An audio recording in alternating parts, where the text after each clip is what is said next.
Bueno, en primer lugar, ¿cuál es el contexto normativo actual? En muchas empresas todavía nos siguen preguntando qué cosas o qué aspectos del DNU, siempre hablando del tema laboral, están vigentes y qué cosas no. La realidad es que, como todos sabrán, el DNU, el 70/23, no está vigente. Eso es consecuencia de la interposición de una medida cautelar por la CGT. Eh, que hoy, digamos, el gobierno de la nación ha de alguna manera interpuesto un recurso extraordinario para ser tratado por la Corte Suprema de Justicia de la Nación.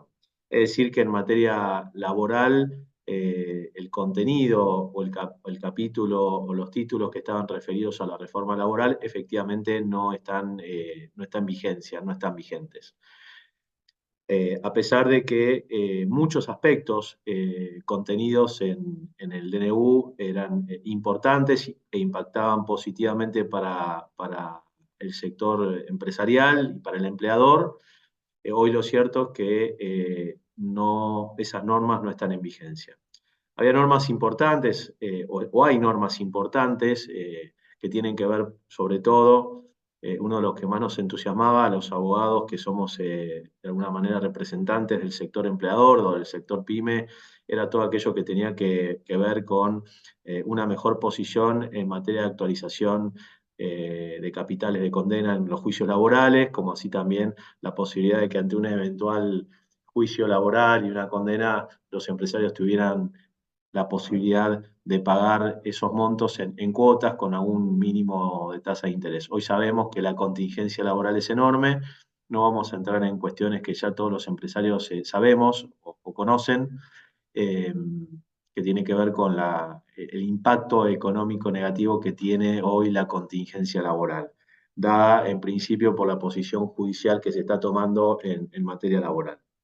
Es decir, en conclusión, el DNU no está vigente por una cuestión meramente procesal.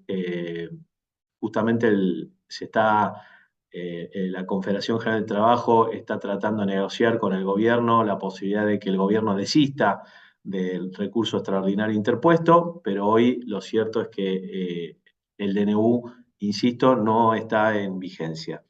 Eh, Muchas de las normas contenidas en ese DNU están replicadas en la ley de bases, eh, y otras, bueno, efectivamente quedaron en el cuerpo normativo del DNU.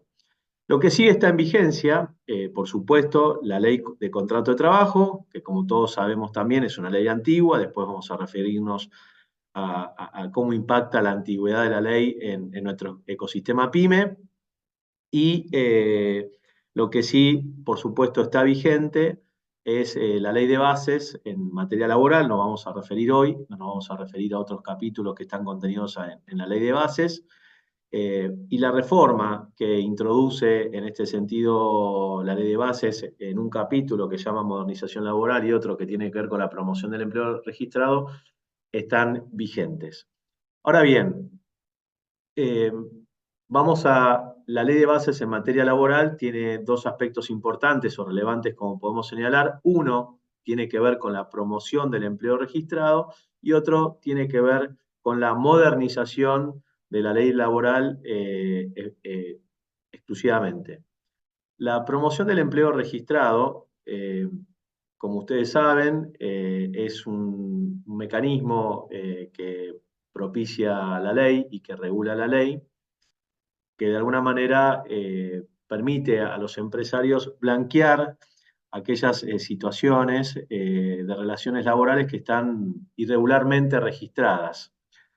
Yo no voy a entrar en detalle sobre cada aspecto de la reforma. En todo caso lo dejo para posteriores preguntas, porque quiero llegar a una conclusión y sí ir señalando en cada capítulo que vamos abordando de la ley de base qué cosas están reguladas, qué cosas están operativas y qué cosas o qué normas no están operativas. Por ejemplo, la promoción del empleo registrado, que es de alguna manera un blanqueo laboral y que eso genera o impacta positivamente en el sector empresario en algunos aspectos, que tiene que ver con la extinción de la acción penal, condonación de infracciones, multas, sanciones, que podrían, digamos, encuadrarse como contingencias ante una situación irregular en la contratación de los empleados. Bueno, esto representa un aspecto importante como un mecanismo de blanqueo en sede laboral. Claramente, este régimen que propicia o que trae la ley de bases no está reglamentado o no está reglamentada como tantas otras normas que vamos a ir recorriendo juntos a lo largo de la presentación. Yo después les voy a dejar mi presentación para ser respetuosos con el tiempo. Los porcentajes de condonación en materia de promoción, bueno, en ningún caso la reglamentación podrá hacerlo con, digamos, un porcentaje que sea inferior al 70% de las sumas adeudadas. Es decir, ¿qué significa la promoción del empleo registrado? En la medida que las empresas digamos, se registren en este sistema de blanqueo laboral, bueno, hay una condonación importante en distintos conceptos laborales, multas, infracciones, sanciones que tienen que ver no solamente con la ley de contrato de trabajo, sino también con el régimen previsional, que de alguna manera viene a incentivar la posibilidad de que tengamos empleados en relación de dependencia pero con aporte. Y esto impacta también en materia previsional. Esta norma merece ser reglamentada, todavía no está reglamentada, como sabemos bien, pueden incluirse dentro de esta condonación de deudas aquellas deudas que estén de alguna manera sustanciándose en sede administrativa, en sede judicial, etc. Eso es un aspecto de la ley de bases que de alguna manera impacta o podría impactar positivamente en el sector empresario, trayendo también como consecuencia un impacto favorable para los empleados de nuestro país. Modernización laboral. Bueno, modernización laboral es otro aspecto que introduce la ley de base, después es discutible si es una verdadera modernización o es una verdadera reforma. Al finalizar esta presentación vamos a hacer un poquito referencia a eso. Lo cierto es que algunos aspectos de nuestra ley de contrato de trabajo del año 72 son modificadas por esta ley de bases, como así también se traen algunas modificaciones que tienen que ver con otras normas que integran de alguna manera nuestro plexo normativo laboral. En este sentido, una de las primeras modificaciones, a ustedes les va a parecer un poquito desordenada la presentación, pero lo que hice en definitiva es seguir el esquema tal cual se fue presentando o tal cual lo va presentando la ley de bases. En materia de registración, lo que trae la ley de bases es un sistema más bien dinámico, un sistema ágil, diferenciado, para empresas que son microemprendimientos y que puedan tener hasta 12 trabajadores. Por supuesto, esta modificación a la ley 24013 todavía no hay, si todavía no está reglamentada. Eh, y si bien algunos artículos de esta ley han sido derogados, como después veremos, de la ley 24013, es esperable que en la reglamentación se prevean mecanismos o guías o instructivos a los efectos de registrar, digamos, de alguna manera a los empleados. ¿Por qué hago mención a esta cuestión y lo subrayo? Porque muchas veces las empresas o los empresarios nos preguntan, pero que hay una derogación de las multas. Sí, efectivamente la ley de bases, como después veremos, deroga las multas que están previstas en distintas normas, la 24013, la 25013 y demás, pero esto no significaría que en una reglamentación esa derogación no sea sustituida por algún régimen quizás más sencillo que de alguna manera siga sancionando, no lo sabemos, a situaciones en las cuales el empresario o el empleador decida contrataciones, llamémosle, irregulares o contrataciones en negro. Es decir, hay una confusión en este sentido, o tal vez una expectativa de que la derogación de las multas pueda traer, digamos, aparejado un régimen donde no se diferencia, es decir, no es que va a desaparecer el empleo en blanco o el empleo en negro por la derogación de la multa, sino lo que va a surgir claramente va a ser un sistema de registración distinto y un sistema, entiendo yo, de aplicación de multas distinto. ¿Qué otras modificaciones trae la ley de contrato de trabajo? Bueno, en este sentido, la ley de contrato, la ley de bases, en su modificación a la ley de contrato de trabajo, no concibe como relación laboral a las contrataciones de obra, a las contrataciones de profesiones, a la contratación de servicios y agencias que estén expresamente reguladas en el Código Civil y Comercial de la Nación. Esto da para hablar muchísimo. Lo cierto es que acá lo que viene a aclarar la ley de bases es aquellas contrataciones que muchos empresarios suelen hacer, donde se contratan personas que tienen oficios o que prestan actividades o servicios que no necesariamente guardan relación con la actividad principal que desarrolla la empresa, y que muchas veces nos genera una contingencia. Vamos a poner el supuesto más fácil o supuestos que se están dando en la práctica, ¿no? Por ejemplo, yo soy dueño de un establecimiento fabril y decido readecuar o reacondicionar mi empresa y contrato a un pintor, digamos, para que me mejore, me haga adecuaciones. Nos ha pasado como abogados de empresas que ante esa situación los empleados o las personas que fueron contratadas por ese pintor, por así decirlo, terminan haciendo un juicio al empresario que contrató a ese pintor como consecuencia de solidarizarlo o responsabilizarlo por esa contratación. Es decir, ustedes saben bien que si yo contrato o subcontrato a un pintor para que me haga una readecuación en mi empresa, y ese pintor viene acompañado de otras personas del oficio, me ha pasado muchas veces que esas personas que fueron subcontratadas de alguna manera terminan haciendo algún reclamo laboral a la empresa, digamos, que encargó esa obra como consecuencia de la irregularidad en la que fueron contratadas por el pintor que esa empresa contrató. Parece un juego de palabras, pero esto es así. También está pasando en algunas empresas que contratan a agentes o a personas que se dedican al marketing o al marketing digital. Nos estamos encontrando que estas empresas que tal vez son contratadas por una actividad específica, que no integran el staff o no integran, digamos, o no fueron contratadas en relación de dependencia, también terminan haciendo juicios laborales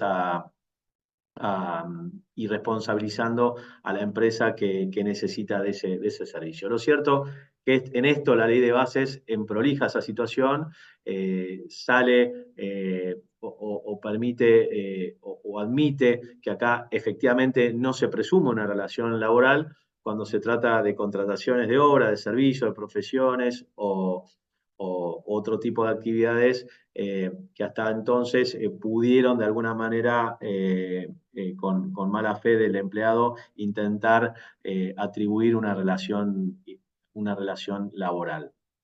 Otra de las cosas que viene a modificar la ley en algún punto es, y aclarar, porque para mí son normas que aclaran situaciones que antes de esta ley de bases, la ley de contrato de trabajo presentaba con cierta ambigüedad y que lo único que generaba era eh, contingencias laborales.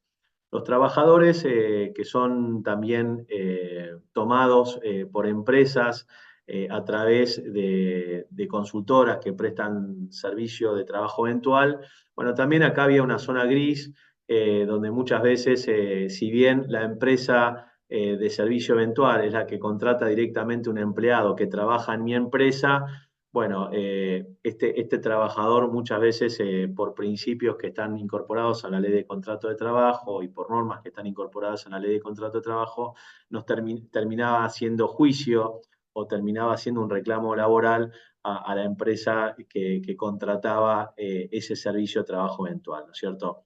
Es decir, que en algún punto la ley de bases impacta positivamente en aquellas contrataciones que hasta entonces para nosotros abogados estaban claras, pero para el Poder Judicial, de alguna manera, utilizando el principio de beneficio, en caso de duda, bueno, aplicar una posición más ventajosa para el empleado, bueno, terminaban, digamos, beneficiando al empleado. Hoy, en este sentido, la ley se presenta con mayor claridad. Otro aspecto importante es, como ustedes sabrán, la modificación en materia de periodo de prueba. La ley hoy amplió el periodo de prueba cuando era de 3 meses, o la ley de bases lo prevé en 6 meses, y le da la posibilidad a los convenios colectivos de trabajo eh, que cada gremio pueda extender ese periodo de prueba y llevarlo a 8 meses en las empresas que tengan una dotación de 6 hasta 100 trabajadores, y en empresas que tienen una dotación de hasta 5 trabajadores, eh, extender el periodo de prueba por un año. Es decir, la ley de contrato de trabajo en el artículo 92 bis prevé un periodo de prueba de 3 meses, y hoy se presenta extendido por la ley de bases, con la posibilidad de que los convenios, o que a través de convenios colectivos de trabajo se pueda ampliar ese periodo de 6 meses y llevarlo a 8 meses en un caso según la dotación, y en un año en otros según la dotación. Claramente esta norma impacta positivamente porque nos permite y permite a los empresarios de alguna manera tomarse un tiempo más, más apropiado y un mayor tiempo para evaluar las condiciones de un empleado, ¿no es cierto? Parece que, y era claro, que un periodo de 3 meses no es suficiente para poder evaluar las condiciones de un empleado y la forma en que se presenta y la forma en que se incorpora a nuestra empresa. Eh, una extensión en este sentido parece que claramente que mejora y nos permite tomar mayor dimensión de las condiciones y las cualidades de un empleado que, lógicamente, podemos estar en condiciones recién de evaluar durante un transcurso de tiempo más razonable.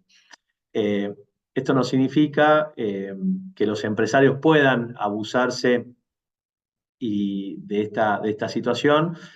Es algo que también estaba presente en la ley de contrato de trabajo anterior.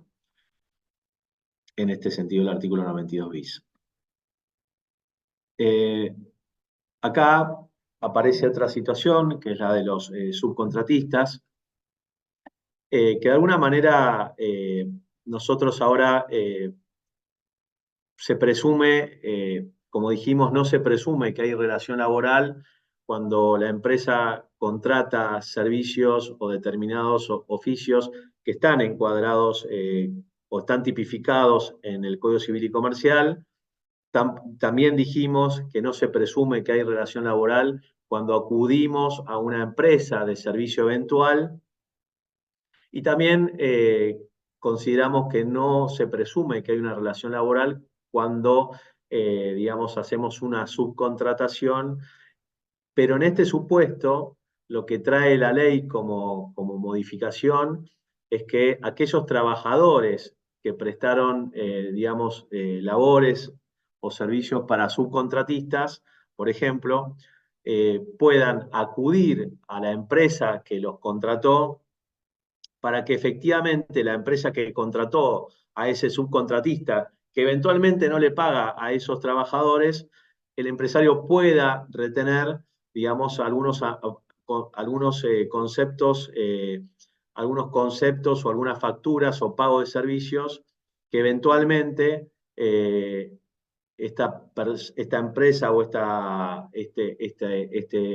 persona contratada no hacía. ¿Qué quiero decir con esto? Supongamos el supuesto, vamos al mismo caso del pintor. Yo contrato un pintor, este pintor o subcontrato una empresa que se dedica a la adecuación de mi compañía o de mi establecimiento, y resulta ser que esta empresa no le paga a los trabajadores que trae mi empresa. Entonces, con esta modificación que introduce la ley de bases, esos trabajadores de ese subcontratistas pueden acudir a mí como empresa y pedirme que yo retenga el pago de las facturas que me emite esa empresa a la cual yo subcontrato, para de alguna manera eh, abonar o hacer frente al pago de remuneraciones u otros derechos que tienen esos trabajadores.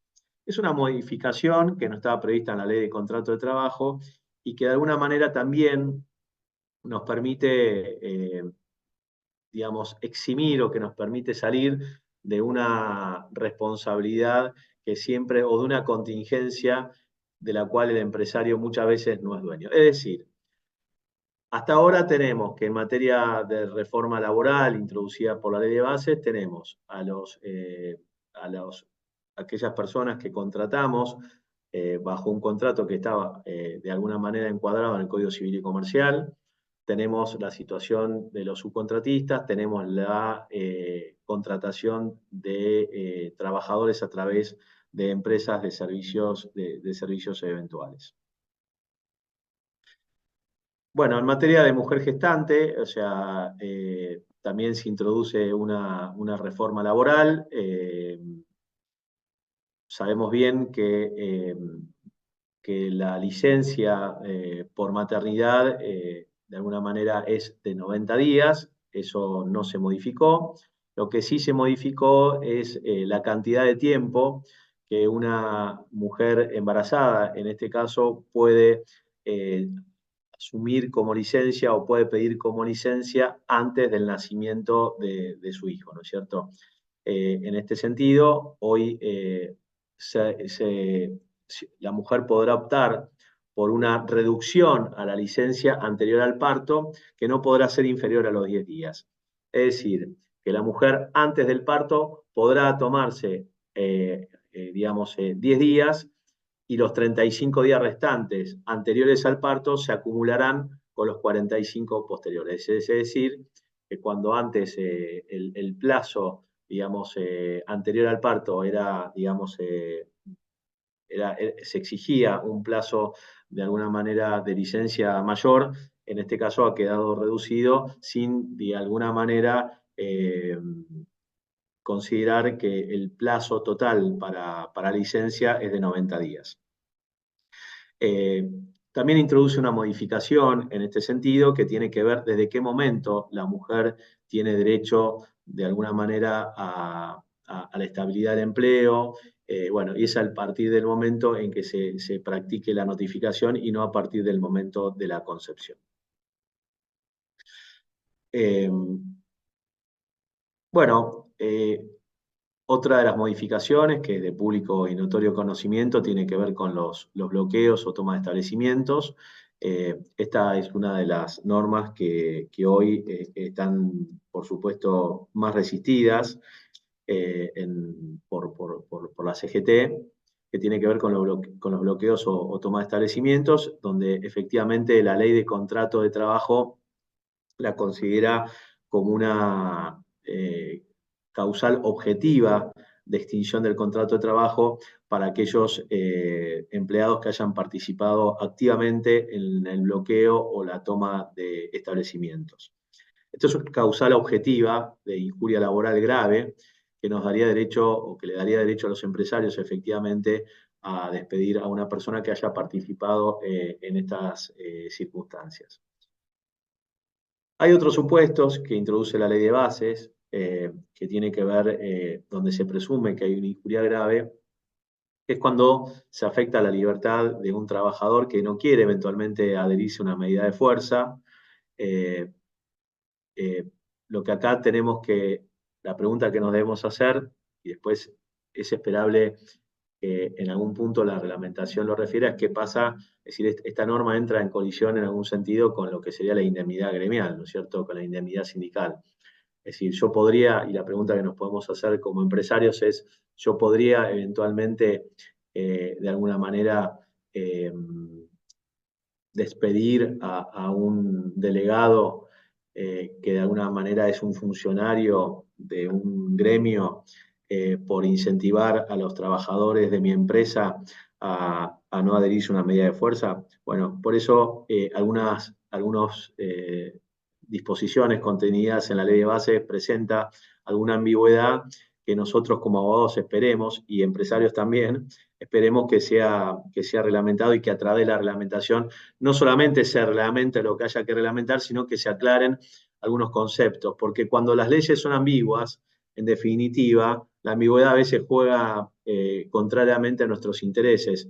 Es importante la claridad en las leyes, es importante que no haya vacíos legales, es importante que no haya distintas interpretaciones, porque eso da espacio a que el Poder Judicial, en el ejercicio de sus funciones, bueno, a veces pueda extralimitarse en sus decisiones. Con lo cual, en este punto, creo yo que una de las cosas que nos debemos preguntar es qué pasa si yo, como empleador o como empresario, les pido un delegado. Pareciera ser que si tiene indemnidad, no lo podría despedir de alguna manera de acuerdo a lo que establece la ley de contrato de trabajo por la indemnidad que tiene.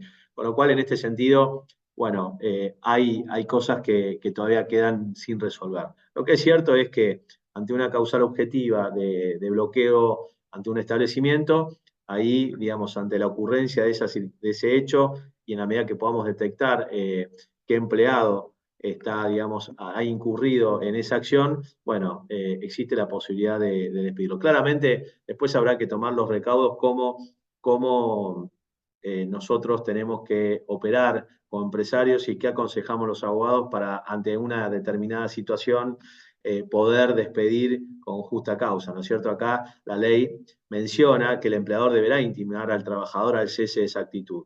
La intimación al trabajador al cese de una actitud tiene que ver con situaciones donde la intimación es factible. Si yo estoy llegando a mi empresa y, digamos, un grupo de trabajadores me prohíbe el ingreso, etcétera, bueno, acá yo no tengo forma de intimar, con lo cual acá lo que habrá que hacer es eventualmente, digamos, tomar registro de alguna manera de quiénes son los que están impidiendo el ingreso y automáticamente la ley nos habilitaría a despedir con justa causa a ese empleado. Distinta la situación, si está prevista una huelga, y hay un grupo de trabajadores que incentiva al resto a no adherirse a la medida de fuerza, perdón, sí, bien digo, a adherirse, mejor dicho, a la medida de fuerza, bueno,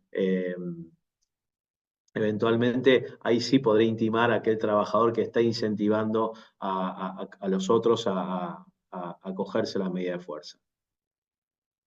Bien. Hay otra circunstancia que incorpora la ley, eh, que es el agravamiento indemnizatorio por acto discriminatorio. Es decir, acá, bueno, esto no requiere en sí mismo una reglamentación, la norma en sí misma es clara. Es decir, en el caso de que se detecte que los motivos por los cuales despido a alguien tienen que ver con su condición racial, con su religión, con su orientación sexual, con su sexo, su opinión política o gremial, bueno, claramente acá la ley de bases incorpora una indemnización que está o que es agravada. Esto entraría dentro de las normas que, como yo decía al principio, para ser claros, entraría dentro de las normas que en sí mismas están vigentes, pero además son operativas, porque no requieren de una reglamentación. Esto marca una diferencia con aquellas otras normas que, como puede ser la promoción del empleo registrado, eh, y otra norma que tiene que ver con la registración laboral, que es lo que sería la 24013, sí requieren una reglamentación, están vigentes, pero no son operativas en sí mismas porque la operatividad de esa norma y la aplicación va a estar dada por la reglamentación. De ahí la importancia de la reglamentación de la ley. Bueno, otro concepto que también requiere reglamentación por parte del Poder Ejecutivo de la Nación es el fondo de cese.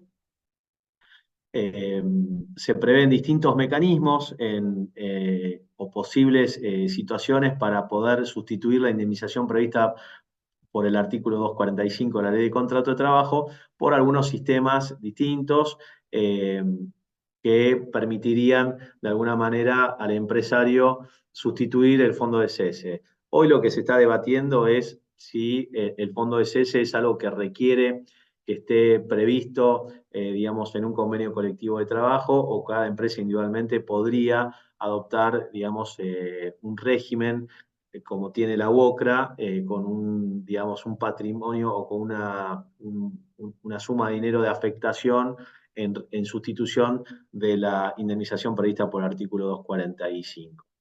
No quiero entrar mucho en detalle porque se nos va el tiempo, cualquier cosa lo dejamos para el final, pero acá digamos, la ley de bases prevé que los empleadores pueden optar por contratar un sistema privado, digamos, de alguna manera.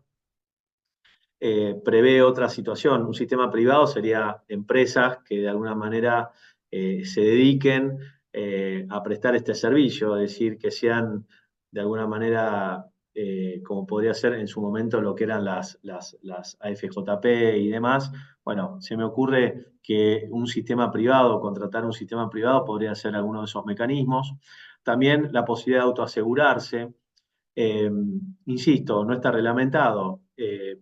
Autoasegurarse podría ser, no sé, eh, que haya un producto de seguros que prevea la posibilidad de conformar o de aplicar un fondo de cese. La verdad que en este sentido la ley no es claro. Y después una tercera posibilidad que es que así como nosotros hoy o los empresarios tienen la posibilidad de llegar a un acuerdo, digamos, con sus trabajadores para desvincularse por el artículo 241 de la Ley de Contrato de Trabajo, o sea, muchos de ustedes eh, en algunas oportunidades podrán desvincular a sus empleados o habrán tenido la posibilidad de vincular a sus empleados mediante un acuerdo mutuo, ya sea en el SECLO o ya sea en una escribanía, bueno, que prevé el artículo 241. Bueno, hoy la ley de bases prevé llegar a un acuerdo con el empleado, digamos, y hacer eficaz la indemnización en una escribanía o en un SECLO aplicando el 245. ¿No es cierto? Es agilizar los mecanismos de vinculación, aún cuando el supuesto sea del 245, es decir, un despido sin causa. Bueno, otro de los temas y que ha presentado también o que tiene alguna ambigüedad en su interpretación y que sin duda requiere, si bien esta norma pareciera que en sí misma no requiere reglamentación, bueno, esta norma ha tenido algunas observaciones por el gremio, por la CGT, y que claramente merecen de alguna manera ser aclarada y esperemos que la reglamentación así ocurra, que es la posibilidad del trabajador independiente que contrata a su vez otros 3 trabajadores independientes. Es decir, esto es un régimen novedoso, claramente tiene por finalidad eh, propiciar esos microemprendimientos, aquellas personas que desean desarrollar una nueva actividad y lanzarse, digamos, al mundo empresarial.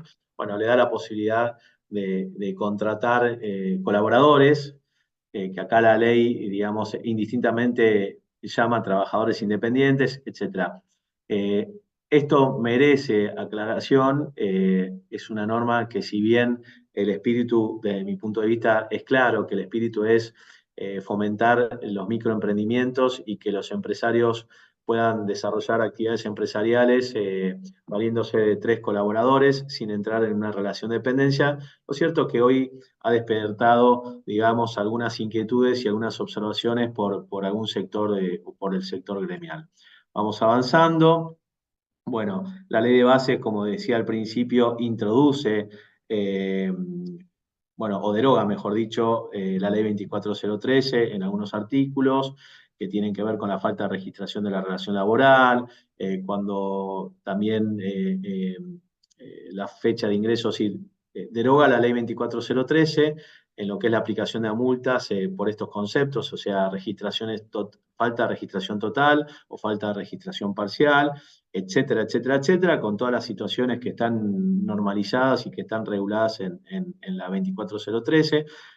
También deroga el artículo 9 de la 25013, deroga los artículos 43 a 48 de la ley 25345, que tienen que ver esencialmente cuando se omite, digamos, la emisión del certificado del artículo 80, etcétera, etcétera, etcétera.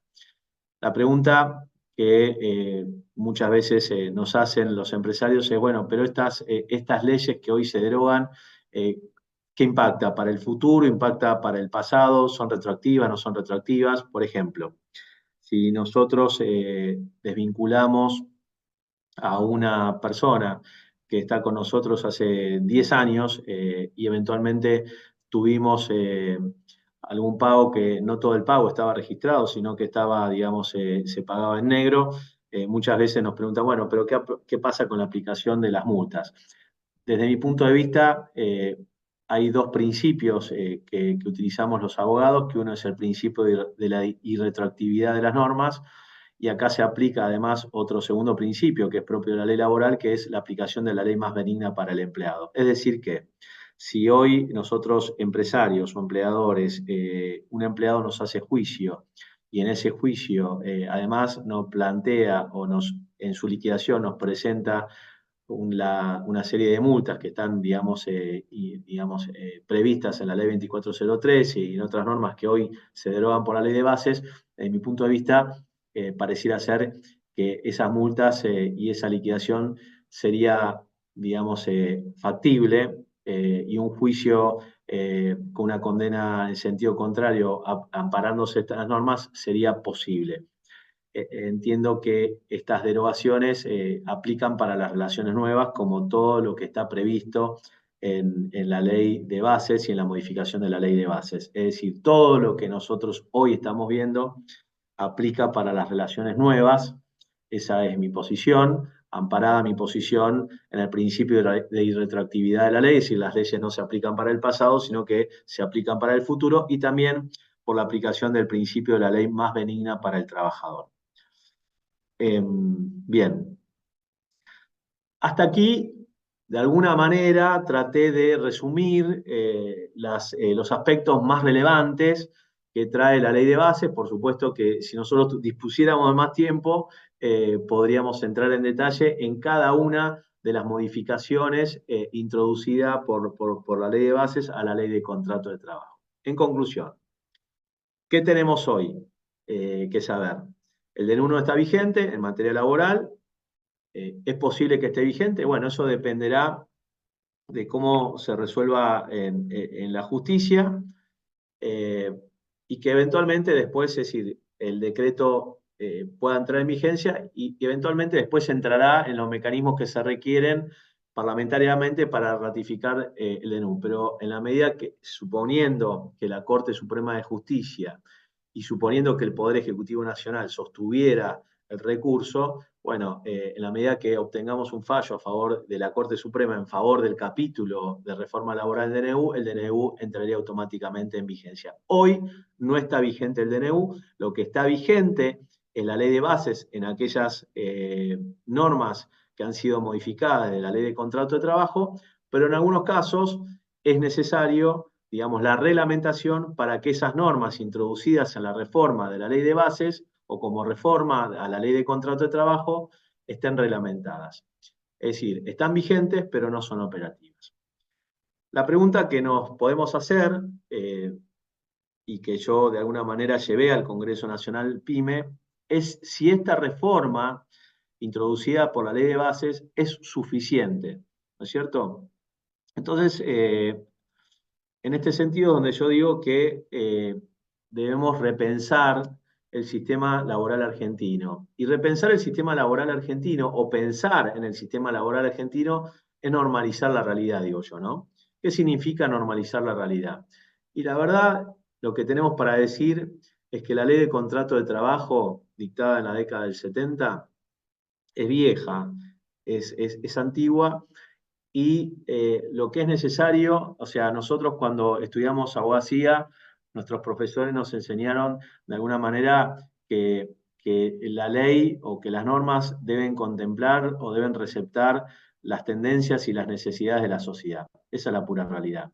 Eh, la ley, la ley laboral, digamos, de la década del 70, efectivamente representa la realidad actual y indudablemente todos vamos a coincidir en que no. No, es decir, la ley de contrato de trabajo de la década del 70 no reconoce la realidad actual ni las tendencias de la sociedad para nada.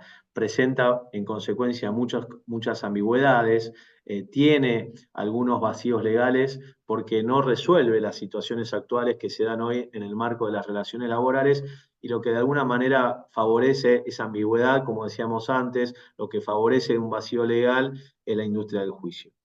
Esa es mi posición, ¿no es cierto? Por eso,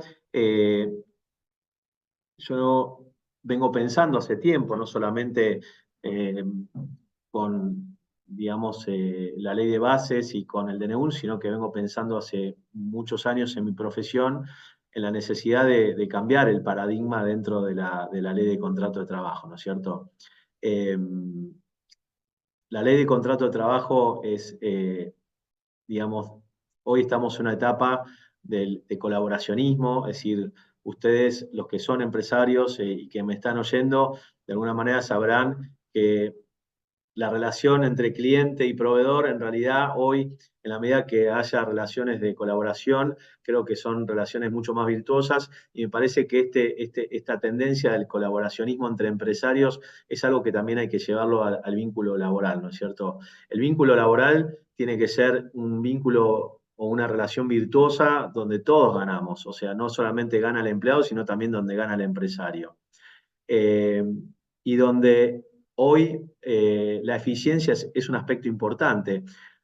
Nosotros que somos empresarios o que prestamos servicios, si le damos un servicio a un cliente, el cliente o nos contrata un cliente, el cliente nos va a exigir. ¿Qué nos va a exigir? Eficiencia. Entonces la pregunta que me hago es, ¿por qué nosotros empresarios o por qué no los empresarios podrían exigir a sus empleados ser eficientes? Y ahí es donde yo digo que tenemos, y traigo como ejemplo el tema de la eficiencia, ¿no? Y el cambio y la necesidad de un cambio de paradigma. ¿Qué significa esto? Y el cambio de paradigma tiene que ver que un trabajador cumpla con su horario de trabajo, está bien, es normal. Ahora, ¿eso lo hace eficiente? ¿Necesariamente lo hace eficiente? La verdad es que no. La eficiencia tiene que ver con resultados, la eficiencia tiene que ver con aportar valor, y de ahí es donde yo propongo un cambio de paradigma, ¿no es cierto? Y de ahí es donde yo digo que las reformas que se vienen, digamos, si bien el DNU, si bien el dictado de la ley de bases mejora la posición en la relación empresario-trabajador y beneficia en algún punto esta posición y este vínculo laboral, eh, mejora la posición del empresario y el empleador. En algún punto sí, pero resuelve toda la situación, no, porque la ley de contrato sigue siendo vieja, sigue siendo antigua, sigue siendo vetusta, como dicen algunos doctrinarios, y la realidad es que nosotros, la ley de contrato de trabajo debe prever situaciones que hoy no están previstas. Por ejemplo, la incorporación de la inteligencia, de la inteligencia artificial. Por eso, eh, yo traigo acá un concepto que a mí me gustó mucho de hace algunos años, un fallo muy importante de la Corte, donde la Corte, de alguna manera, en un leading case, en un caso muy relevante, empezó a señalar que es importante o tiene que existir o le empieza a dar importancia, por así decirlo, al conocimiento y a la voluntad en el trabajador. Es decir, ¿qué dijo la Corte hace muchos años? La Corte dice, señores, si yo tengo una persona hace muchos años en una determinada situación laboral, ¿no es cierto? Y esa persona ha aceptado esa condición laboral y la ha aceptado durante muchos años, no puede ser que después de un transcurso de tiempo, después de 8 años, por ejemplo, o 10 años, ante mi decisión empresaria de vincularlo, me traiga a la luz aquellas cosas que en su momento aceptó y voluntariamente aceptó y aprobó, ¿no es cierto? Entonces, me parece que hoy la ley de contrato de trabajo y una reforma integral, ¿no? Que tenemos que pensar y hacia eso debemos trabajar los empresarios, las cámaras y demás, es pensar a los trabajadores y a los empresarios de una manera distinta.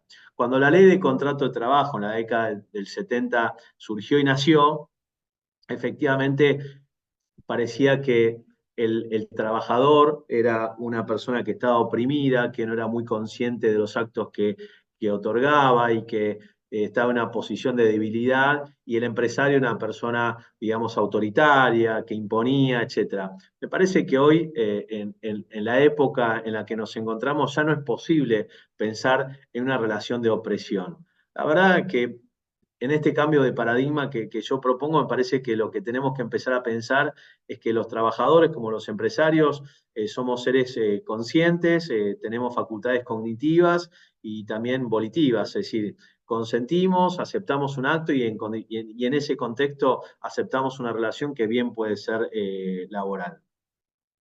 Por eso es importante que en este cambio de paradigma eh, introduzcamos un concepto que tiene que ver con la libertad contractual. Es decir, eh, cuando una empresa contrata a una persona, no le está imponiendo una condición de trabajo, le está proponiendo una condición laboral que el trabajador libremente acepta. En la medida que nosotros o se empiece a concebir y podamos incorporar este cambio de paradigma en una nueva ley de contrato de trabajo, donde la relación es de pura libertad, ¿no es cierto? Es de pura libertad. Cada una con sus prioridades, es decir, necesidades, el empresario con sus prioridades y el empleado con sus prioridades, y el empresario estableciendo normas de trabajo y el empleado aceptándolas. Es decir, en la medida que se empiece a entender que esa relación laboral también puede ser libre y puede ser consentida, digo, ¿por qué no empezar a incorporar estos aspectos en una ley de contrato de trabajo para de alguna manera pensar que en caso de duda, no necesariamente la duda vaya en valor o vaya en beneficio del trabajador y no del empresario, ¿no es cierto? Entonces, ese es un poco el aspecto que venimos pensando. Por lo tanto, digamos, repensar el sistema laboral desde mi punto de vista es una reforma laboral integral, no circunstancial. Yo entiendo que hoy, como decía anteriormente, y no quiero repetir muchos conceptos, si bien el DNU y la ley de bases mejoran la posición en la relación empresario o empleador y el trabajador o el empleado, me parece que lo que debemos digamos, por lo que debemos trabajar cada uno desde el lugar que nos corresponda, es en buscar una reforma laboral integral, no circunstancial, no para un momento, y que esté dado, digamos, o plasmado en un conjunto armónico de normas. Hoy tenemos 14, 15 leyes laborales que están de alguna manera diversificadas o expandidas en el mundo jurídico y legal. ¿Por qué no hacer un texto ordenado y por qué no pensar en un código de derecho al trabajo, ¿no es cierto? Ese es un poco el punto de vista. Eh, Conclusión, creo que en materia laboral hay mucho por hacer. Eh, Creo que tenemos que efectivamente trabajar por un cambio de paradigma en la relación laboral, donde, digamos, sin menoscabar los derechos del trabajador, podamos buscar en el vínculo laboral algo que sea más armónico y que de alguna manera los empresarios no tengamos dudas de incorporar un empleado por el mayor costo, por lo que nos tiene o por lo que nos puede provocar en materia de contingencia laboral.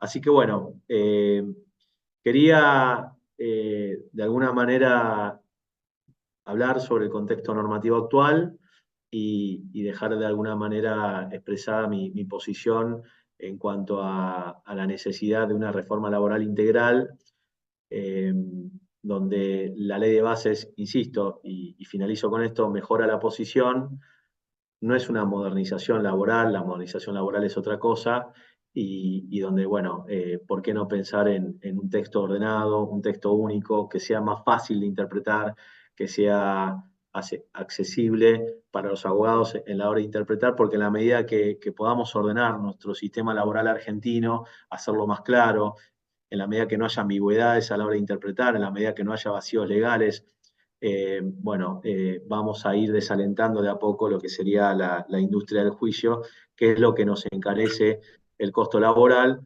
junto con otras cuestiones que no tienen que ver con la ley de contrato de trabajo en sí misma, sino que tienen que ver, por ejemplo, con el régimen previsional. Bueno, muchas gracias. Muy bien, Martín, muchas gracias, fue muy claro. Vamos a empezar con una sesión de preguntas que van a hacer algunos de los participantes. Tuvimos muy buena convocatoria y vamos a empezar con Lucas Mantaras, que es también de la conducción del PEP. Él es del sur, Río Negro, Neuquén, están entre ambas empresas, entre ambas provincias. Y bueno, a ver, estamos pidiendo. A ver si. Lucas, Hola, Hernán. No sé si me escucha y me ven. te Hola escuchamos, te Lucas, escuchamos. ¿cómo te va? Buenas noches. Hola, buenas noches, ¿cómo están? Bueno, antes que nada pido disculpas porque llegué tarde. A ver un momento. Bueno, a ver si me escuchan. A ver si me escuchan. Ahí hay con eco, ahí te escuchamos con eco. ¿Ahora? Ahora te escucho bien. Hola, hola. Sí, sí, te Sí, escuchamos bien. te escuchamos bien.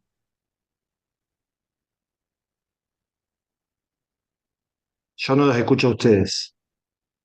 Está bien. Vas a tener que Ahora sí, resolver. ahora Ahora sí, sí. ahora sí. Perfecto, dale. Perdón. Eh, yo quería hacer una consulta respecto a las comunicaciones fehacientes, que sé que hay muchas pymes que tienen ese inconveniente, que no sé si esto se va a incluir en esta adecuación laboral. Eh, Básicamente, el empleador para notificar al empleado le tiene que mandar una carta de documento, no hay otra forma hoy, salvo que se contrate a un escribano y se haga la- el aviso se haga presente ante escribano.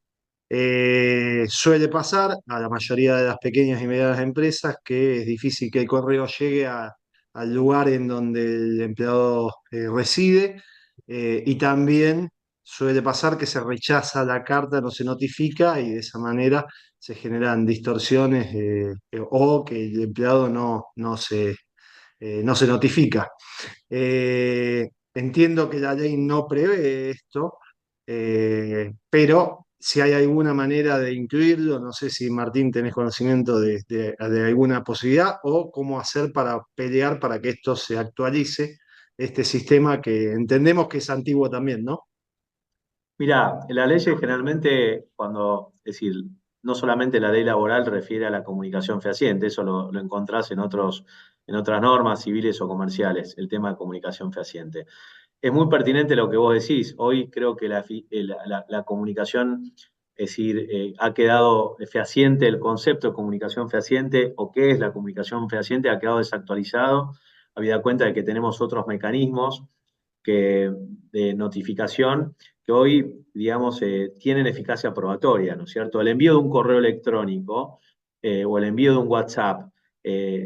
Nosotros, los abogados, cuando hablo de nosotros, hablo de los abogados y nosotros nos consta dentro del estudio, son elementos que tienen eficacia probatoria cada vez más.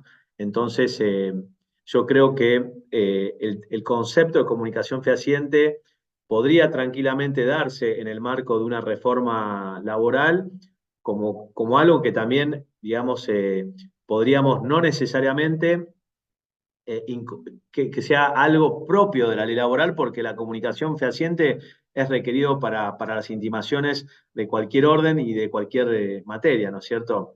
El otro día yo hacía mención a un fallo. No quiero dilatar, hay muchas cosas para decir, pero el otro día salió un fallo muy interesante eh, donde un empresario o un empleador, sí, una empresa, había despedido verbalmente a una mujer embarazada, ¿no es cierto? Entonces, lo resumo, el fallo tiene un montón de páginas, pero se había despedido, digamos, verbalmente a una mujer embarazada. Conclusión, se terminó definiendo de que el despido verbal, que ese despido verbal, porque después la empresa se había arrepentido, se dio cuenta de que esa mujer estaba embarazada y, bueno, de alguna manera quiso mejorar la situación. Bueno, la cuestión es que el despido verbal en ese sentido, el juez laboral lo tomó como eficiente, es decir, como una comunicación eficiente. ¿Qué te quiero decir, Lucas, con esto? Que la realidad es que digamos, el calificativo de fehaciente de la comunicación hoy lo está definiendo un poco la justicia en algún sentido. ¿Es necesaria una reforma? Sí, porque si vos me preguntás a mí, eventualmente podría ser un medio fehaciente, un correo electrónico donde podamos efectivamente demostrar que fue emitido y que fue debidamente receptado. Pareciera que sí, pareciera ser que sí. De hecho, en algunas cuestiones a nosotros nos han llegado al estudio notificaciones de mediadores invitándonos o participándonos de una audiencia de mediación por un mecanismo electrónico y no a través del correo argentino o a través de OCA. Así que ese es un poco el punto. ¿Habría que hacerlo o podría hacer algo para modificar o para incorporar en la reforma laboral? ¿Por qué no? Es una posibilidad. Gracias, Martín. Por nada. Estás Estás muteado, muteado, Hernán, Hernán. ¿eh? Voy a subir, disculpen, muchas gracias. Voy a subir a anfitrión para que pueda hacer preguntas Jorge Campos. Bien, acá. eh,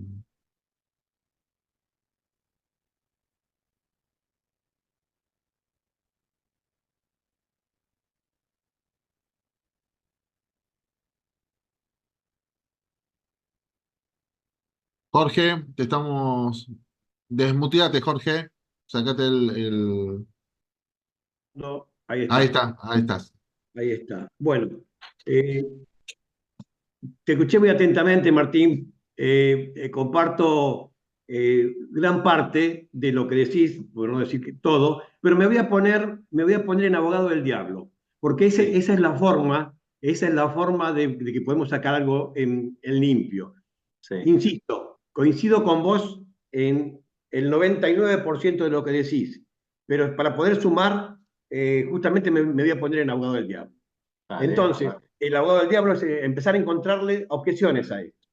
¿Qué es Sí, modernización? Totalmente de acuerdo que es modernización, pero es un cambio de criterio. Un chip que va a ser difícil porque tiene muchas décadas. Es decir, estamos queriendo cambiar un criterio, el derecho laboral, muchos colegas nuestros establecen que el derecho laboral es el derecho de los trabajadores. El empleador no hace derecho laboral. Los abogados que hacemos, parte empleadora, hacemos derecho empresario, pero no hacemos derecho laboral. Entonces, directamente estamos catalogados en otro aspecto.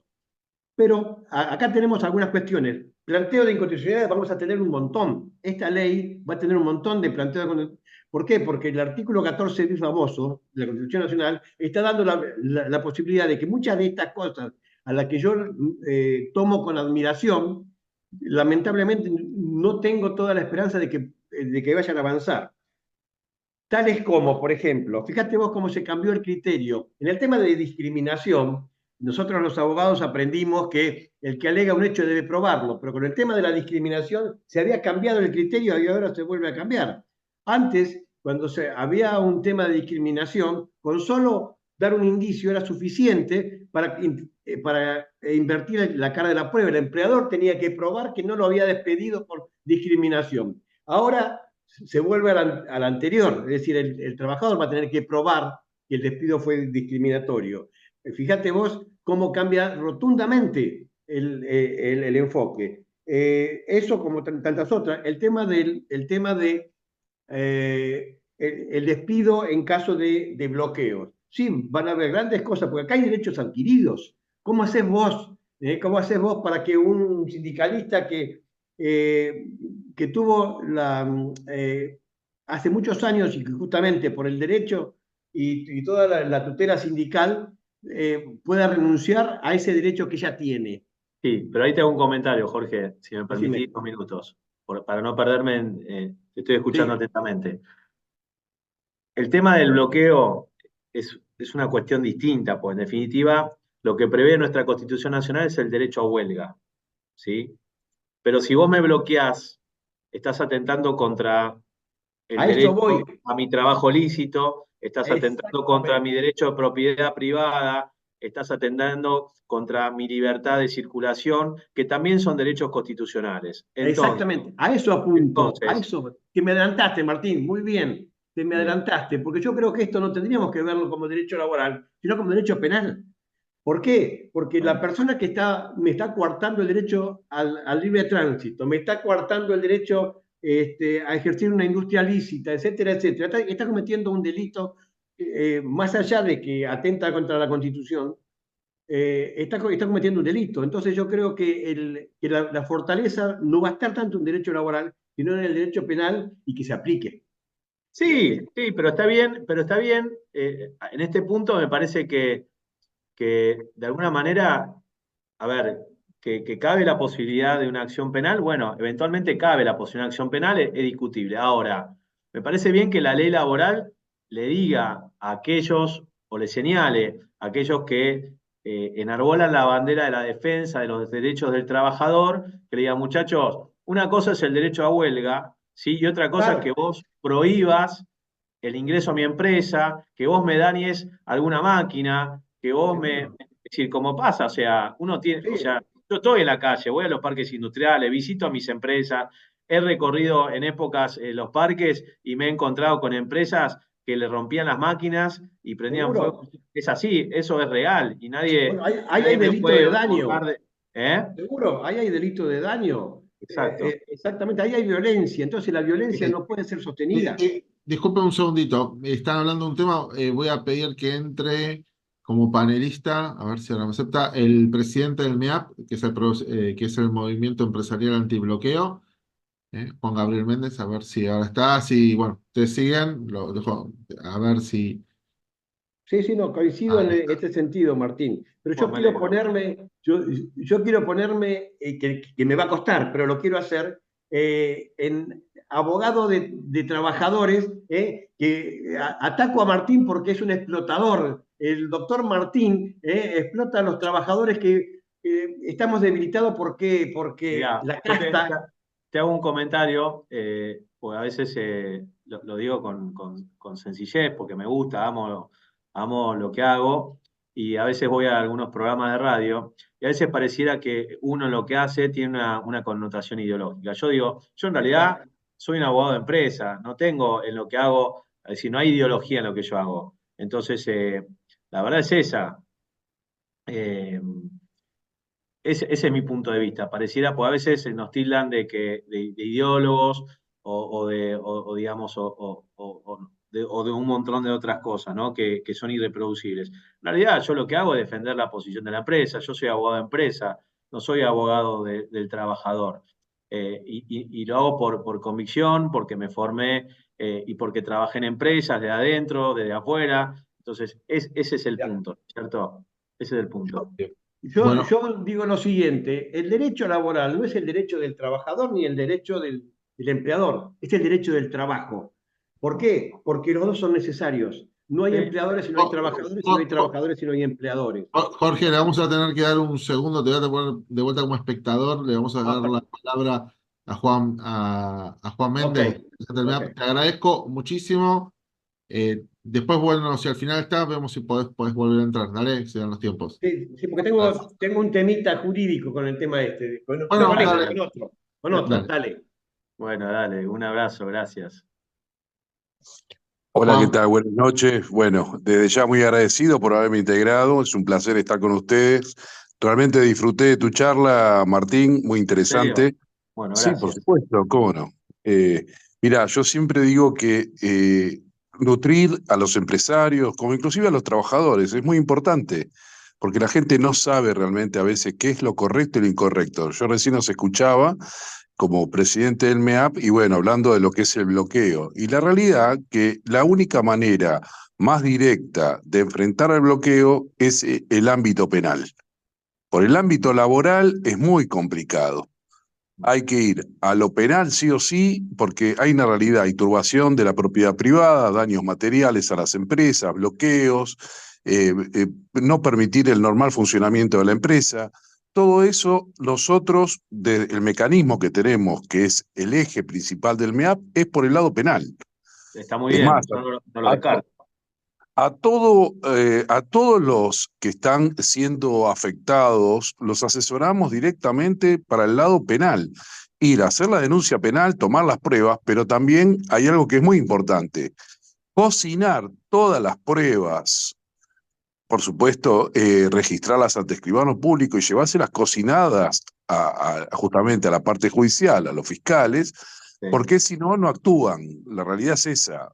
sí. O sea, la realidad del bloqueo y toda esa situación, hay un problema muy grande que es que por ignorancia y por miedo, el empresario normalmente no denuncia, y menos penalmente por ignorancia. Entonces, nosotros encontramos ese mecanismo y nos funciona perfectamente. Ya tenemos más de 80 casos con causas penales y que todos están caminando. Y es la salida más directa para salir de esta situación, más Juan, aún con este quiero, gobierno que nos ayudó, ¿no? sí, quiero hacer una aclaración. En absoluto descarto la posibilidad de una acción penal. Como le dije a Jorge anteriormente, es un canal, pero también digo que es un gran incentivo a ir evitando de alguna manera la toma de establecimientos que desde el lado laboral, es decir, si vos me preguntas qué más eficaz o qué menos eficaz, yo si soy empresario, o sea, que de hecho en algún punto lo soy, te digo, si yo tengo un ñato que está enfrente de mi empresa, me está impidiendo el acceso y yo quiero laburar y quiero abrir mi negocio, es decir, y tengo la posibilidad de despedirlo con causa, bueno, yo ya me eliminé un problema. La causa penal sí, pero hoy la posibilidad de tenerlo incorporado en el cuerpo legislativo como una causal expresa de despido con causa, a mí me gusta. O sea, me gusta como No, defensor de los intereses del empresario. Y no descarto que lo que vos decís está bien y que está obrando bien, es fantástico. Pero ¿qué pasa? Que si además de eso vos lo tenés incorporado porque quiero cerrar con esto para ver si soy claro, ¿no? La causa penal me la habilita, logro, digamos, condenar al empleado, digamos, y hacerlo de alguna manera al empleado, vamos a diferenciar al empleado que tiene una mala actitud, ¿no? Que bloquea un no, establecimiento. totalmente. Estamos de acuerdo, ¿no? Entonces, la causa penal, tengo que demostrar que la persona es delincuente, tengo que instalar, digamos, todo un artilugio penal, que si además de eso yo tengo desde el ámbito laboral la posibilidad de vincularlo sin que nadie me recrimine nada, me parece que es un buen punto a favor. No, Eso es lo que me totalmente. gusta más. Totalmente, pero bueno, esas son las herramientas que tenemos a partir de ahora, a partir de lo que quedó de la Claro, ley bases. claro, por Eso, eso. y te digo, justamente todas esas normas y todo lo que se ha conseguido costó mucho esfuerzo. Y te digo, nosotros somos los principales promotores justamente de lo que está ocurriendo ahora. Es más, vamos por más. Estamos presentando, si Dios quiere, la semana que viene, más normas todavía para tratar de automatizar más la situación, cosa que no tengamos que demostrar con un escribano, que tengamos que, o sea, que haya a Sí, te simple entiendo. prueba Sí, demostrarlas en la justicia laboral y la justicia penal, ambas cosas, ¿no? Porque van de la mano una de la otra, sí. y tratar de liberar en forma rápida y automática a la empresa, porque una empresa que no produce un día corre mucho riesgo, más dada la situación que está ocurriendo, ¿no? Ahí me parece, sí, entiendo a dónde apuntás.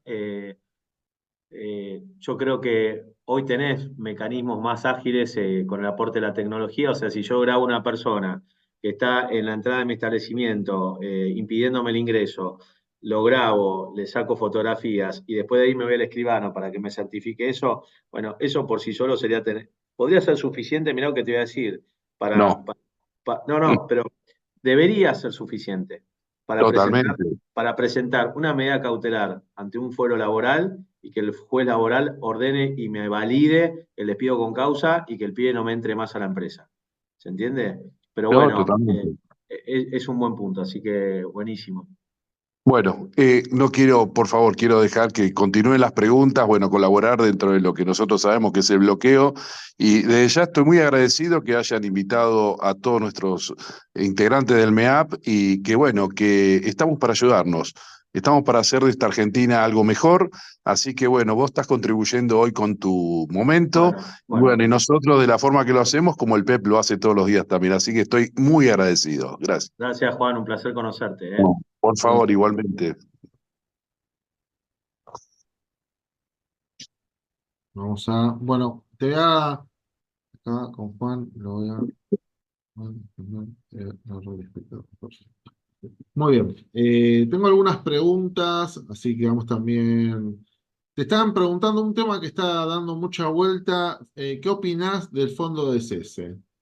Sí, porque están hablando de la obligatoriedad o no obligatoriedad. Ya sé que lo explicaste presentación, pero bueno, es un tema que da vueltas y que todos quieren saber porque, bueno, hay una posición a favor y hay una posición en contra por parte de los empresarios.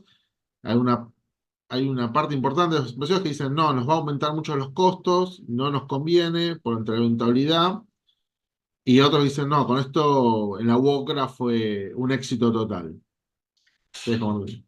Bueno, mirá, la verdad que no tengo una posición tomada sobre el fondo de cese, porque no quiero caer simpático ni a los que están a favor ni a los que están en contra. Eh, a mí me parece que efectivamente encarece, es decir, también depende de cuál es la propensión de la empresa en materia de despido.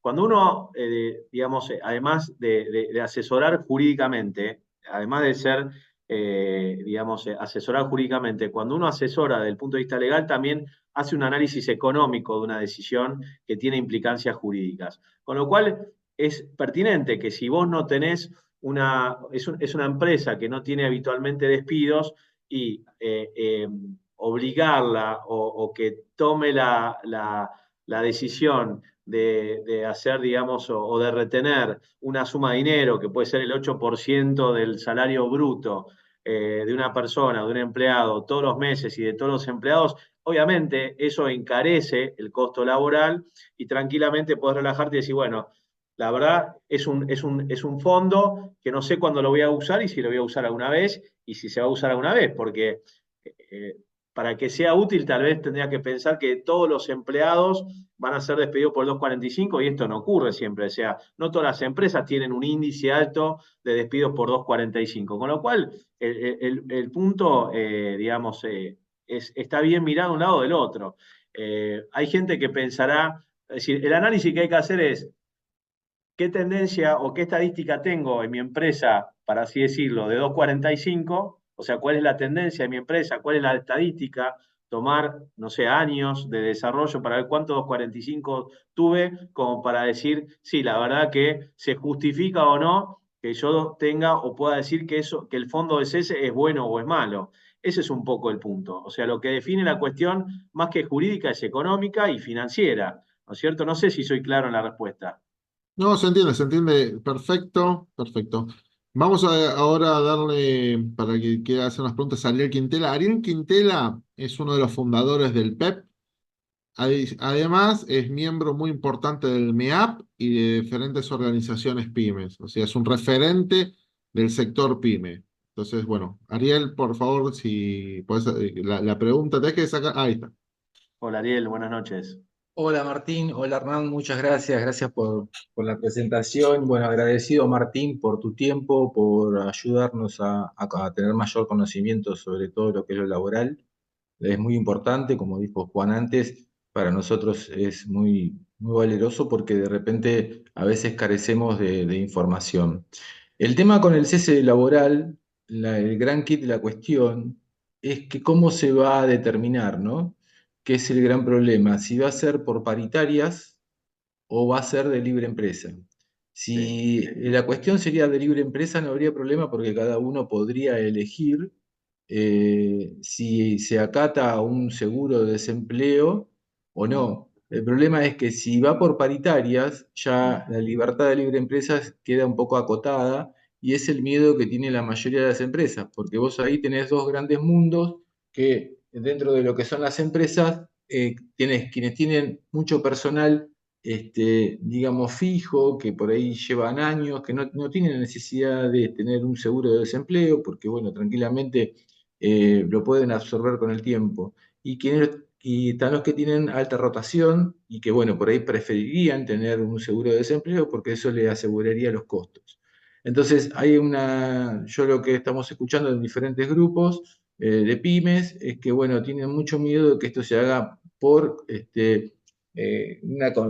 digamos, por paritarias. Entonces eso obligaría a todos a entrar en este cese, que lo único que llevaría a la mayoría de las empresas a un incremento en los costos laborales. Sí, es así. La verdad que hoy, hoy creo que están en alguna mesa de reunión con el secretario de Trabajo. Creo que se introdujo este tema sobre el fondo de cese y la posibilidad de que sea una decisión facultativa individual de cada empresa.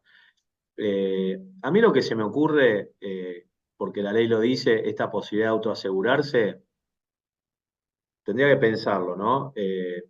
Tendría que ser más medido en lo que voy a decir, pero bueno, la verdad que todavía la ley está para reglamentarse y creo que lo va a decir. Ustedes saben bien como empresarios que así como en algún momento salió algún producto que tuvo que ver con, no sé, una cobertura de seguro ante daños ambientales, que bueno, que fue cuestionado porque se debatía si era una caución, en fin, qué era.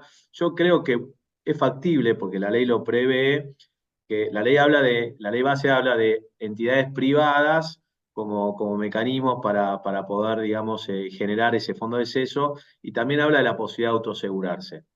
Yo digo, ¿por qué no las compañías de seguro ofrecer, por así decirlo, un producto de fondo de cese anti-artículo 245, donde un actuario te vaya a hacer un análisis de tu tendencia o sea, vos sabés bien que cuando hay determinados productos de seguro que entran a tu empresa, te la auditan para vos poder contratar esa póliza, ¿no?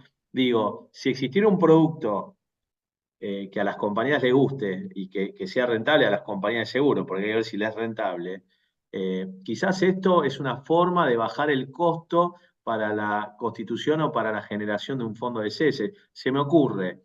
Hoy lo cierto es que la ley no dice si eso va por convenio colectivo de trabajo o es individual. Como está redactada la ley, como está redactada la ley, a mí me da toda la sensación de que esto va a surgir como una potestad individual o facultativa de la empresa individual. No veo que es algo que haya quedado, digamos, para que sea los gremios, digamos, los que definan la obligatoriedad de las empresas para que vos tengas que generar un fondo de ese como sustitución del artículo 245. Esa es mi apreciación. Sí, lo que ocurre es que, por ejemplo, desde comercio ya tenemos un antecedente que es el llamado como famoso seguro de la estrella, ¿no? Sí, Que a todos nos hicieron ingresar en forma obligatoria a un seguro de cese de desempleo que en teoría primero iba a reducir el costo de la indemnización y terminó siendo un fondo de aporte del empleador sin ningún tipo de beneficio, ¿no? Estamos aportando un porcentual de la nómina salarial a este seguro, ¿no? Que al empleado le llega el 50%, porque el otro 50% queda en manos digamos, del sindicato y de cámaras, ¿no? Mismas sí. empresariales. Entonces, el miedo que hay ya con ese antecedente que vuelva a pasar lo mismo, que terminemos pagando un seguro que después termina siendo no suficiente con el tema iniciatorio, como también pasa muchas veces en el caso de los ART. Sí. ¿Qué pasa? Muchas veces el ART, cuando supera el monto que el ART preestablece, tenemos que hacernos cargo nosotros. Entonces, es imperioso que eso de alguna manera esté bien claro, bien preciso y que sea de libre elección. Cada uno toma el riesgo que quiere, ¿no? Si quiere tomar más o menor riesgo, que quede en conciencia o a consideración de cada uno de Ariel, yo nosotros. creo que siguiendo un poco el espíritu, ¿no? La verdad que desde el día cero que yo vengo analizando las normas laborales, a pesar de que no soy abogado laboralista, soy abogado, digamos, con orientación empresarial y en mi estudio hay un equipo de abogados laboralistas, pero las circunstancias, digamos, me han llevado a intervenir en este tipo digamos, de presentaciones. Pero si yo veo y analizo, digamos, el espíritu de la ley, ¿sí? Y la tendencia y el eje del gobierno, me da toda la sensación, y por lo que dice la misma ley, de que va a ser una facultad individual, que no va a ser algo impuesto por los gremios. Tengo toda esa sensación. Desde el momento que en algún lado la ley dice que el empleador podrá digamos, contratar una empresa privada, una entidad privada, o que el empleador podrá asegurarse, y me parece que está descartado o está descartando la posibilidad de que esto quede en manos de los gremios, es decir, como una medida de imposición. Eso es lo que a mí se me ocurre. que era un poco el temor, ¿no? Decir, che, bueno, generamos un fondo de desempleo como la UOCRA, donde hay una cuenta comitente que en definitiva, de la cual el empleado no dispone hasta que queda en estado de cesantía. O sea, me parece que acá, si me atengo al espíritu de la ley, si consideramos también la ideología detrás de las normas que hay desde que asumió el presidente actual, todo me da para concluir, al menos en este punto, que no va a haber intervención del gremio. Cuando la ley de alguna manera le quiere dar intervención al gremio, como lo hace con el periodo de prueba, que dice que el principio de 6 meses, pero cada convenio colectivo de trabajo podrá ampliar el periodo de prueba, lo dice expresamente. En el caso del fondo del cese no lo dice así. Ok, ok. Bueno, desde ya, muchísimas gracias, Martín, No, por espero tu haber sido claro y colaboración. haber contribuido. No, totalmente, totalmente. Muchas gracias, Martín. Muchas gracias, Hernán, por el espacio. Muchas gracias, Dani. Una pregunta que se viene dando mucho, que es un tema de debate y que voy a explicar. El tema de los colaboradores, porque el tema es, no queda claro cuándo va a ser empleado y cuándo es colaborador. Sí. Está en un gris muy grande. Y es una pregunta que se repite continuamente en los grupos de emprendedores, de pymes, de productores. Mirá, el artículo, como lo mencioné cuando hice la presentación y hablamos de trabajador independiente, habla, digamos, indistintamente de los trabajadores independientes que trabajan para el trabajador independiente y habla de colaboradores. La verdad es que para mí, si voy, porque detrás de esta ley hubo debates parlamentarios, detrás de esta ley hubo muchos papers presentados por abogados, detrás de esta ley, o sea, la ley es lo que hoy vemos, pero detrás de esto, insisto, está el espíritu de lo que quiso el legislador. Y lo que quiso el legislador, y eso es a veces lo que define, digamos, o que coadyuva la interpretación de las normas cuando son ambiguas, ¿no? Y digo de nuevo, lo único que hace la ambigüedad de las normas o los vacíos legales es incentivar la industria del juicio. Pero si voy al espíritu de la ley, para mí no hay duda de que un emprendedor que es trabajador independiente, vamos al ejemplo que yo puse del pintor, ¿no? De Sí. nuevo, que es el más básico de todos, pero si yo contrato a un pintor y el pintor para hacerme el trabajo en la empresa contrata a 3 personas, eventualmente yo como empresario que contraté a ese pintor, que es un trabajador independiente, no tengo y no puede presumirse bajo ningún concepto que hay una relación laboral, ¿sí? Ni tampoco puede presumirse que hay una relación laboral bajo ningún concepto con aquellos 3 colaboradores que trajo ese pintor. Bien. Yendo a otro plano, si yo soy emprendedor y que esto es el espíritu, porque cuando surgió el debate, digamos, y cuando en un primer momento de la presentación de la ley bases, los trabajadores independientes o los colaboradores podían ser hasta 5, me parece que tiene que ver exclusivamente con esto de incentivar a los microemprendimientos, incentivar, digamos, al desarrollo y a las startups, a las personas. El otro día tuve una persona, se acercó, digamos, tuve un Zoom con una persona, antes, estoy hablando el otro día, hace muchos meses atrás, una persona que quería empezar a su desarrollo, me dice, pero che, ¿qué tengo que hacer? ¿Tengo que contratar al personal? Sí, antes de la ley base vos tenías que contratar personal. Era una persona que quería empezar a cortar césped en un club privado, en un country, etcétera. Le exigían la relación de dependencia. Bueno, este tramo de la ley o esta disposición de la ley tiene que ver con, digamos, incentivar a aquellos microemprendimientos, a los microemprendedores, para que no se les haga oneroso el inicio de su actividad empresarial. Para mí tiene que ver con ese punto. Si bien la norma es ambigua, y en el último párrafo, que no quiero entrar en detalle, pero creo que el otro día tuvimos un intercambio sobre la duda que nos generaba el último párrafo de ese artículo. Bueno, es ambigua la norma, ¿no? Porque, digamos, no tendría que haber en un trabajador independiente o en un colaborador una subordinación técnica, jurídica, económica, etcétera, etcétera, que son los postulados de una relación de dependencia. Pero, en mi opinión, insisto, lo que tiene que prevalecer en la interpretación es el espíritu, y el espíritu de este artículo desde su génesis fue incentivar, digamos, a los microdesarrolladores de actividades empresariales. Con lo cual, para mí, entre los colaboradores y el trabajador independiente no hay relación de dependencia. Perfecto, perfecto. Esto igual vamos a ver, como siempre, qué es después lo que va a determinar la jurisprudencia a medida que se van dando los casos, porque Mirá, lo ideal es que, vamos, como es una norma que está inclusive, digamos, la misma CGT, en su primera reunión con el secretario de Trabajo le pidió aclarar este punto, y me parece que sería de buena práctica legislativa, no legislativa, pero que sería buena práctica que la reglamentación además, como siempre, como ocurre y como tiene que ser también a veces, pueda echar, digamos, luz y aclarar en este punto, ¿no? ¿A qué se llama trabajador independiente?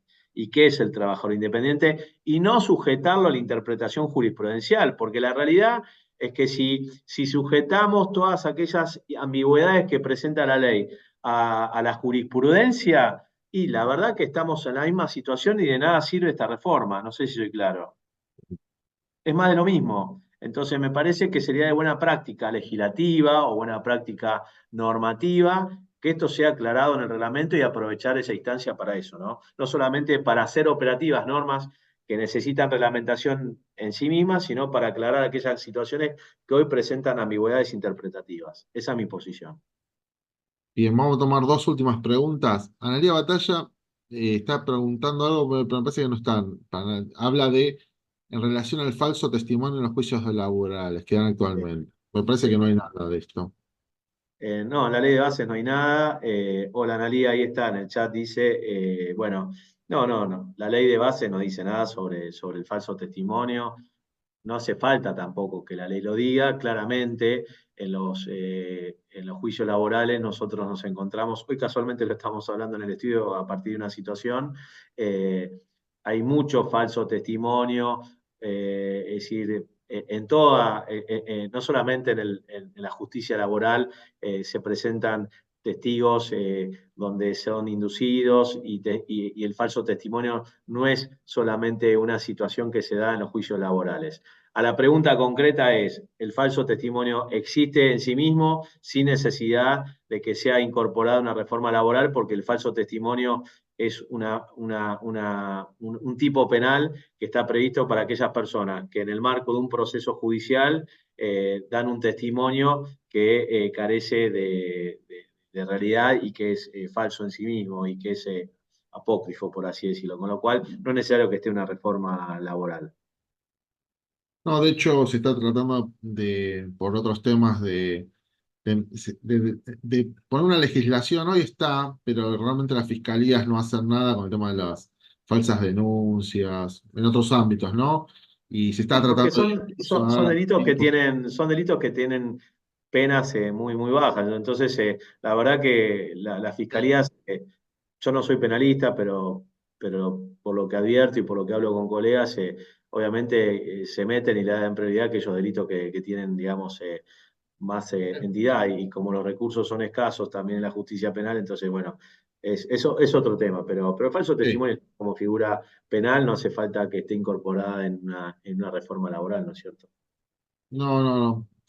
Creo que eso no. Y bueno, acá una pregunta de Rodolfo que dice: ¿cómo juega el artículo 75 del Código Civil y Comercial de la Nación en lo referente a las notificaciones al domicilio electrónico constituido?